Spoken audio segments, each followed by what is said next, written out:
कामगारांच्या न्याय हक्कासाठी गेल्या 1 वर्षापासून आम्ही कुरकुम MIDC येथील ईशा ॲग्रो इफ्को या कंपनीच्या विरोधामध्ये आम्ही अनेक वेळा आंदोलनं केलेली आहेत. कारण ईशा ॲग्रो इफ्को कंपनीमध्ये जे कामगार काम करत होते हे कामगार सर्व परमनंट म्हणून त्या ठिकाणी कामाला होते. परंतु तिथले काही कंपनीचे व्यवस्थापक यांनी वेळोवेळी त्यांच्यावर अनेक वेळा अन्याय केलेला आहे आणि म्हणून त्यांना त्या कंपनीमधून काढलं होतं. आणि कंपनीमधून काढल्यानंतर ते माझ्याकडे आले आणि माझ्याकडे आल्यानंतर मी मानव अधिकार आणि भ्रष्टाचार निवारण संघटनेच्या एक तालुका अध्यक्ष असल्या कारणाने मी त्यांच्यासोबत त्यांच्याबरोबर राहिलो आणि वेळोवेळी त्यांच्यासाठी आंदोलनं केली. परंतु 1 वर्ष झालं आमच्या आंदोलनाला यश येत नव्हतं. परंतु आज आमच्या आंदोलनाला शेवटी यश आलं.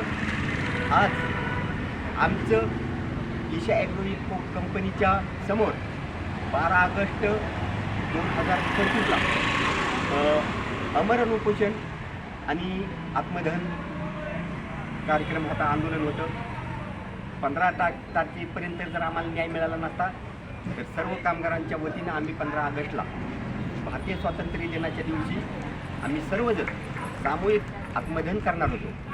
परंतु त्या अगोदरच कंपनीचे व्यवस्थापक आणि कंपनीचे डायरेक्टर यांनी आमच्याबरोबर सकारात्मक चर्चा केली आणि सकारात्मक चर्चा झाल्यानंतर सर्व कामगारांना विचारात घेतलं आणि या कामगारांना विचारलं की आपली त्यांचे जे विचार आहेत त्यांनी तडजोड करण्याच्या भूमिकेत आहेत. मग आमच्या मागण्या जे होत्या त्या आमच्या मागण्या त्या कंपनीसमोर आम्ही मांडल्या आणि मांडल्यानंतर कंपनीने ते सर्व कामगारांच्या मागण्या आज मंजूर केलेल्या कामगारांना सुद्धा आम्ही विश्वासात घेतलं की तुम्हाला ह्या मागण्या मंजूर आहे की नाही.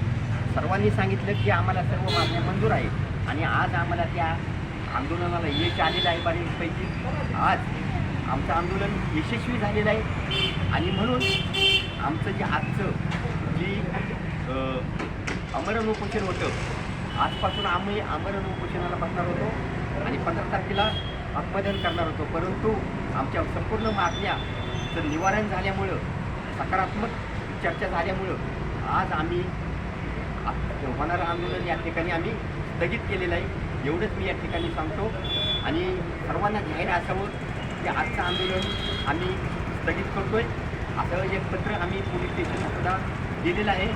आणि या आंदोलनामध्ये आतापर्यंत ज्या ज्या कार्यकर्त्यांनी ज्या ज्या नेते मंडळींनी ज्या ज्या संघटनांनी ज्या ज्या पक्षाच्या लोकांनी सहभाग घेतला आम्हाला पाठिंबा दिला त्या सर्व नेते मंडळींचे त्या सर्व संघटनांचे त्या सर्व कार्यकर्त्यांचे मनापासून आभार व्यक्त करतो आणि अशाच प्रकारचं सहकार्य त्यांनी इथून पुढच्या काळातसुद्धा आम्हाला द्यावं.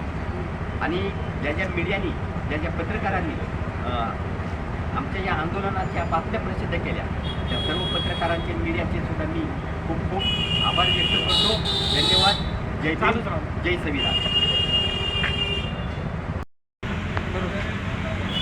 आमच्या अध्यक्ष भारत मोदी यांनी आम्हाला न्याय मिळवून दिला नाही का त्यांचे खूप खूप धन्यवाद.